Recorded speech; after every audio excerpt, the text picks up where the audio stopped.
Hello आप सबको। तो आज हम इस वीडियो में देखेंगे अपना 01 नैपसैक के top down approach.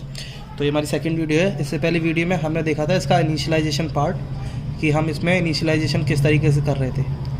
Top down में हम क्या करते हैं, टॉप डाउन में हम अपने जो रिकर्जन होता है उसे हम पूरी तरीके से ओमिट कर रहे होते हैं। तो अपनी हमने जो इनिशियलाइजेशन इसमें देखा था, वो हमने देखा था कि हमने जो रिकर्जन की अपनी बेस कंडीशन थी, उस बेस कंडीशन से हम अपना इनिशियलाइजेशन किस तरीके से निकाल रहे हैं। ठीक है, ये हमने देखा था।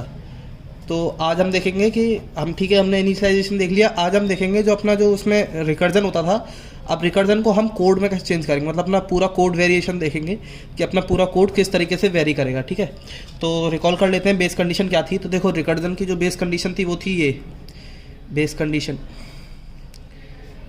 रिकर्जन की जो बेस कंडीशन थी वो थी if n is equal to 0 और जो कैपेसिटी है नैपसैक की वो 0, n होते हैं नंबर ऑफ आइटम्स, यानी कि जो हमें एरे दिया होगा उसमें जो नंबर ऑफ आइटम है वो 0, या फिर जो नैपसैक की मैक्सिमम कैपेसिटी है W वो 0 हो, तो हमारा प्रॉफिट जो होता था वो होता था 0। ये हमारी बेस कंडीशन थी रिकर्जन की। और हमने जो इसे इनिशियलाइज़ किया था, इसको इनिशियलाइज़ करके जो हमने इसे चेंज किया था वो चेंज हुआ था इसमें। तो हमने यहाँ पर क्या किया था, हमने फॉर लूप लगाया था। फॉर लूप लगा के हमने 2 फॉर लूप लगाए थे, और फिर हमने किया था, हमने इससे पहले अपनी मैट्रिक्स भी अपनी डिक्लेयर की थी, वो सब किया था। ठीक है, तो फॉर लूप लगाया था i equal to 0, i less than n+1, i plus plus, और यहाँ से for int j is equal to 0, j less than w+1 and j plus plus. ठीक है, और ये फॉर लूप 2 हमने ऐसे इनिशिएट किए थे। ठीक है, उसके बाद फिर हमने बस एक कंडीशन लगा दी थी कि आपको पूरी मैट्रिक्स में कहीं पर भी I0 मिल जाए या फिर आपको J0 मिल जाए, जहाँ भी आपको ऐसा कुछ मिल जाए ना, वहाँ पर हमें उस सेल की वैल्यू जो है, उस सेल की जो वैल्यू होगी वो होगी dp of i, j is equal to 0। उस सेल की वैल्यू अपनी 0 हो जाएगी। ये हमने अपनी बेस कंडीशन को इनिशियलाइजेशन में चेंज कर दिया था। ठीक है, अब हम देखेंगे इसका कोड वेरिएशन। ठीक है, मैं आपको बता चुका हूँ कि अगर आपको टॉप डाउन या बॉटम अप जैसे हम मेमोराइजेशन भी बोलते हैं, अगर आपको ये अप्रोच समझनी है तो आपको रिकर्सिव कोड तो लिखना ही पड़ेगा। रिकर्सिव कोड अगर आपने लिख लिया तो ये दोनों लिखना कोई बहुत बड़ी बात नहीं है। मैं अभी आपको दिखाऊंगा कि क्या वेरिएशन होते हैं। ठीक है, तो देखते हैं। तो देखो, मैंने कोड लिख के रखा हुआ है, मैंने पूरा वेरिएशन है वो पूरा कोड लिखा हुआ है। तो देखो, ये हमारा रिकर्सिव कोड था, ये हमारा टॉप डाउन का कोड है। मैं आपको दिखाऊंगा कि हमारा क्या क्या वेरिएशन हो रहा है। ठीक है, तो देखो, अपनी रिकर्सिव में हमने सबसे पहले कंडीशन लिखी थी ये, और वही सेम कंडीशन अपनी टॉप डाउन में आएगी, क्योंकि हम इफ़ वाली कंडीशन में तो कोई चेंज कर नहीं सकते। जो कंडीशन अपनी रिकर्सिव में है वही कंडीशन अपनी टॉप डाउन में। उसके बाद यहाँ पर हमने डायरेक्टली रिटर्न किया था, और यहाँ पर हमने 2 बार अपना नैपसैक कॉल किया था। एक तो ये कॉल किया हुआ है नैपसैक, और उसके बाद एक ये कॉल किया हुआ है। हम यहाँ पर मैक्स वैल्यू रिटर्न कर रहे थे। ठीक है, अब हम अपने टॉप डाउन में क्या कर रहे हैं, टॉप डाउन में हम एक मैट्रिक्स बनाते हैं।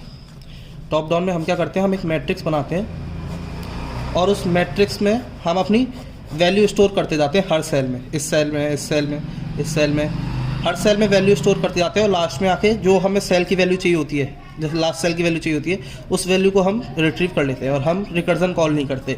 तो देखो, यहाँ पर हम स्टोर नहीं कर रहे थे, तो हम डायरेक्टली रिकर्जन कॉल कर रहे थे, और रिकर्जन अपना आंसर ला के दे रहा था। यहाँ पर हम रिकर्जन कॉल नहीं करेंगे, यहाँ पर हमें स्टोर करना है। तो हमने जो मैट्रिक्स बनाई है ना DP, हम उस DP में अपनी वैल्यू स्टोर करते रहेंगे। ठीक है, अब देखो, मैक्स हमने यहाँ पर यूज़ किया है, मैक्स यहाँ पर यूज़ होगा क्योंकि दोनों केस में मैक्सिमम चाहिए।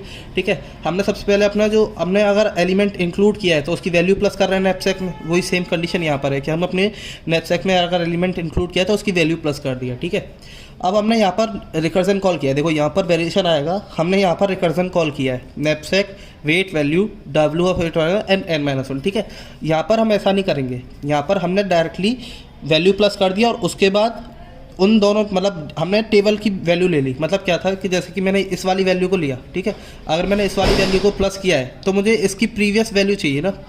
ठीक है, तो वही हमने किया है। देखो, यहाँ पर क्या था, हम इसकी प्रीवियस एलिमेंट्स पे कॉल कर रहे थे। ठीक, ये क्या था कि हमने मैक्सिमम में से अपना वेट माइनस n-1 घटा दिया था, और बाकी बचे हुए एलिमेंट्स पे हमने कॉल कर दिया था। तो देखो, बस डिफरेंस ये है कि जहाँ पर नैपसैक लिखा है ना, वहाँ पर तो हम लिख देंगे अपनी जो मैट्रिक्स है उसका नाम, जैसे DP नाम है तो DP लिख दिया। ठीक है, उसके बाद हम अपने रिकर्सिव कोड में देखेंगे, रिकर्सिव कोड में इन चारों चीज़ों में से क्या चेंज हो रहा है।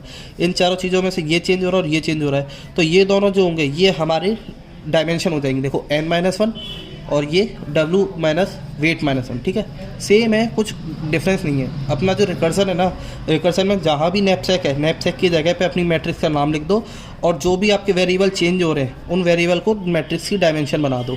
अब देखो दूसरी जगह हमने नैपसैक कॉल किया है, तो यहाँ पर क्या कर रहे हैं, यहाँ पर हमने नैपसैक कॉल किया, ठीक है, तो नैपसैक की जगह हम क्या लिखेंगे, DP। तो देखो ये DP लिख दिया नैपसैक की जगह पे।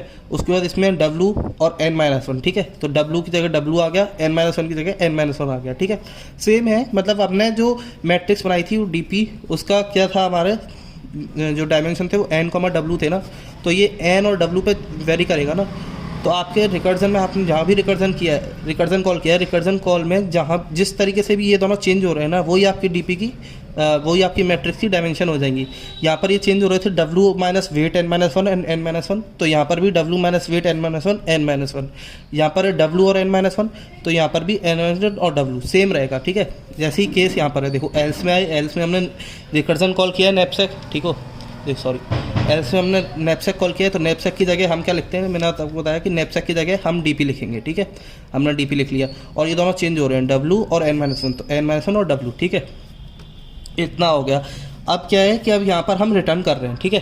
अब इसमें ना टॉप डाउन में हम रिटर्न नहीं करते हैं, टॉप डाउन में हम क्या करते हैं, हम हर सेल पे वैल्यू निकाल रहे होते हैं, इस सेल पे निकालेंगे, इस सेल पे निकालेंगे, तो जो हम इस सेल पे वैल्यू निकालेंगे ना, उसको स्टोर भी तो करेंगे, तो हम यहाँ पर रिटर्न की जगह पे यहाँ पर स्टोर कर रहे होते हैं।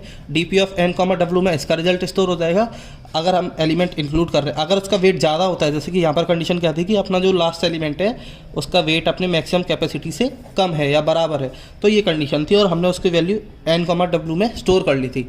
अगर उसकी कैपेसिटी ज़्यादा है तो वहाँ पर हम ये स्टोर करेंगे, तो यहाँ पर रिटर्न की जगह ये आ जाता है, ठीक है, और लास्ट में फिर हम आंसर के लिए अपनी लास्ट सेल को रिटर्न कर देते हैं। तो ये पूरा टॉप डाउन में कोड का वेरिएशन है, ठीक है। अब मैं आपको सम अप कर लेते हैं, फाइनल कोड बता देता हूँ कि फाइनल कोड किस तरीके से होगा। तो देखो फाइनल कोड इस तरीके से होगा कि हमने इनिशियलाइजेशन देख लिया था, हम बस इसका वो देख लेते हैं। तो यहाँ पर क्या होगा, यहाँ पर भी फॉर लूप लगेंगे, तो देखो int i = 1, ठीक है, 0 से स्टार्ट नहीं होगा क्योंकि 0 हम इनिशियलाइजेशन में यूज़ कर सके, ठीक है। i = 1, i n+1, sorry i++, ठीक है। फिर एक और फॉर लूप आएगा, for int j = 1, j W+1 और j++, ठीक है। ये हमने दो फॉर लूप इनिशिएट कर लिए। उसके बाद बस अपने को ये कंडीशन जो हमने ऊपर, ये जो कंडीशन हमने डिक्लेयर, मतलब हमने जो पूरा डिस्कस किया है, इसको हम बस इस फॉर लूप में डाल देंगे। तो यहाँ पर सबसे पहले एक इफ़ की कंडीशन आएगी। इफ़ की कंडीशन क्या थी कि इफ़ अगर जो हमारा वेट एरे है, weight of i-1 is <= j, ठीक है, ये अगर लास्ट वाले एलिमेंट का जो वेट है वो हमारे jth एलिमेंट से कम है या बराबर है, तो हम क्या कर रहे थे, हम स्टोर कर रहे थे DP ऑफ i, j में, DP ऑफ i, j में स्टोर कर रहे थे। यहाँ पर हमने मैक्स यूज़ किया था। मैक्स यूज़ करने के बाद पहले हमने अगर इंक्लूड किया है तो उसकी वैल्यू हम प्लस करेंगे, वैल्यू ऑफ i-1 प्लस कर दें, सॉरी वैल्यू ऑफ i-1 कर दी, ठीक है, प्लस अगर मैंने उस एलिमेंट को इंक्लूड किया है तो उसकी वैल्यू मैंने प्लस कर दी।